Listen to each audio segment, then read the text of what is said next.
All right. Peace and blessings. Peace and blessings. All praises to the Most High. Yet another tidbit of information that comes out regarding the Carmelo Anthony situation down there in Fresno, Texas. This supposed eyewitness tells another version of events that happened that day at the tent. So I'm going to let you guys listen to him real quick. This is fair use from the page of the amazing Jamal, if I'm not mistaken. But this eyewitness is going to give you another version of events. Just take a listen to this. They got rained out like crazy bad. Everybody trying to get back to their cars or get in, places where they, wouldn't get all extra wet. Dude, was sitting up under the tent, right? He was on his phone, right? My daughters was up under the same goddamn tent. Yeah. So I'm paying attention to my kids, but at the same time, they're in the same vicinity. So I'm watching everything going on around it because I'm there for my children. So dude walks up. McKellen, bro, he wasn't even under the tent at the time. They came from a whole separate tent and walked over there.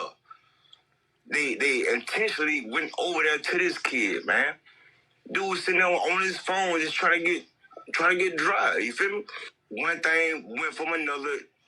They grabbed this man and they tried to punch on dude. Dude went in his bag and they went to try to jump this dude and punch on this dude, man. And he protected himself, dude. That's what happened. Yeah. It wasn't just one. It was both of them, bro.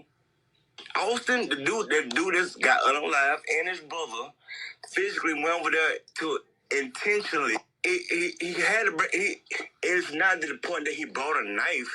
For one, it wasn't on school property. The school is at least 5 to 10 miles away. It was community track meet, bruh. It wasn't a school track meet. So he had the right to have a knife on his person, bro. It's always going to be.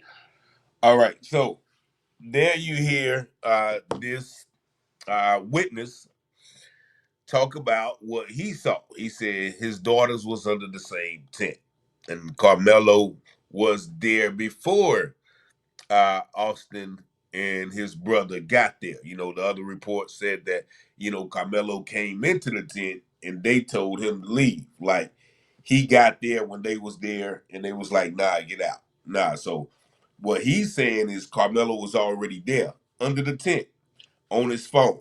And then the guys came, tried to get him to leave. In this case, there was no, touch me or this and that, or, one person said Austin grabbed him and told him to leave. Nah, this guy said they was trying to jump him. And so Carmelo, once again, he's about, 5'7" or something, 130 pounds. These guys are allegedly 6'2", 200 something pounds. So you got two against one.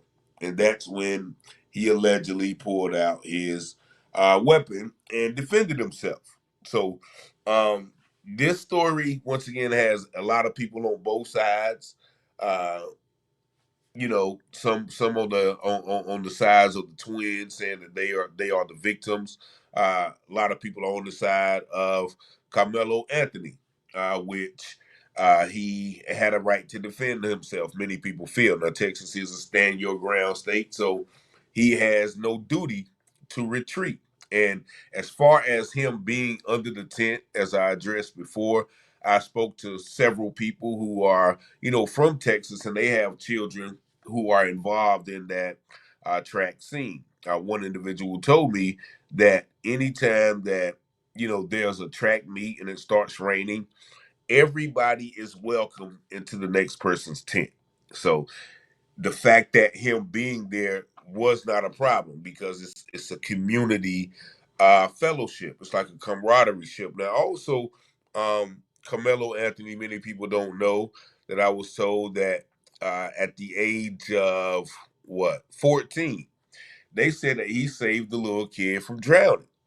And so here's this, all American good kid, to my knowledge, have never been in trouble.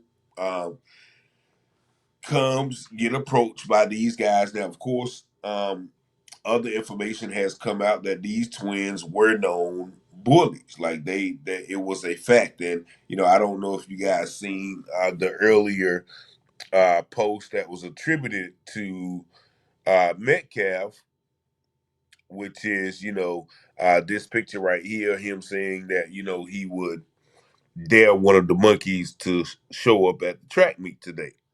Now, anybody knows that using the word monkey uh, in reference to black people is very derogatory.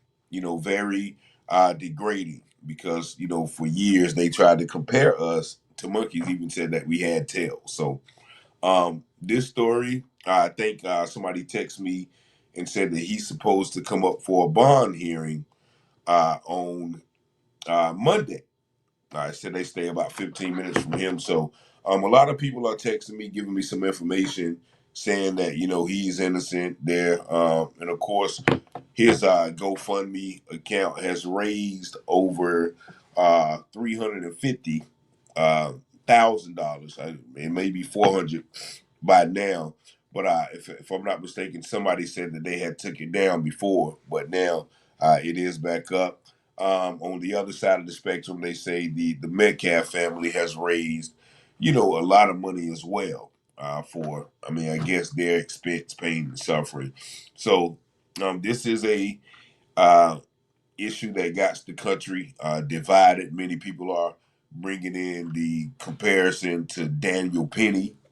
Daniel Penny is the guy who got acquitted because he was on the subway and a black guy, who had mental issues was talking to himself, being incoherent, and he perceived that as a threat, got over and started choking a man out, and then that man passed, and then he's hailed as a hero because evidently this black guy was a threat to everybody on the train because he wasn't there all there mentally. He hadn't touched anybody. He hadn't threatened anybody. He was just going through his normal everyday routine on the train.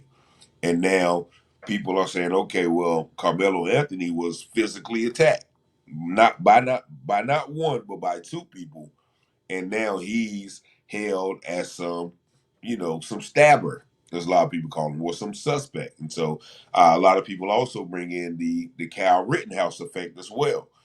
Kyle Rittenhouse traveled across state lines with a gun he wasn't supposed to have. Chase people down, wave guns at people, and then when they, I guess, approached him, then he started shooting off, and he took the lives of two people, and he got on stand and cried, some fake crocodile tears, and he got off.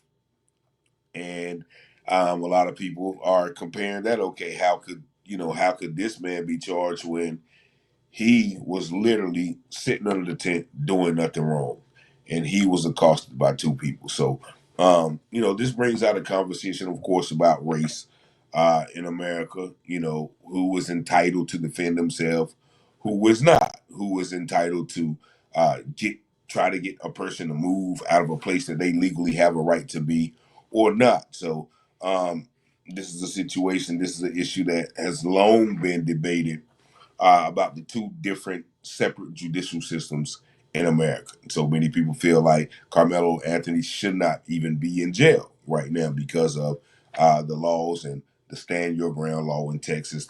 Texas is a stand your ground state, so they brag about it. And as I always tell people, when it's time for the laws to work in our favor, then they move the goalposts or they change the laws, just like in Lincoln Heights.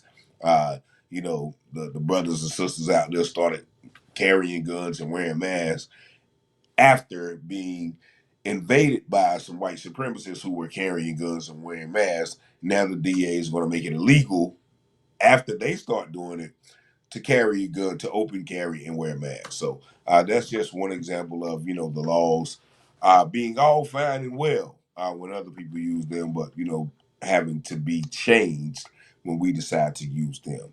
But nevertheless, and y'all see them in them, my un, unfamiliar element. So y'all see the number right there, 919-587-7782. I appreciate for everyone for watching the channel, sharing the videos, and subscribing to the channel as well. Y'all have a blessed day. Peace and blessings.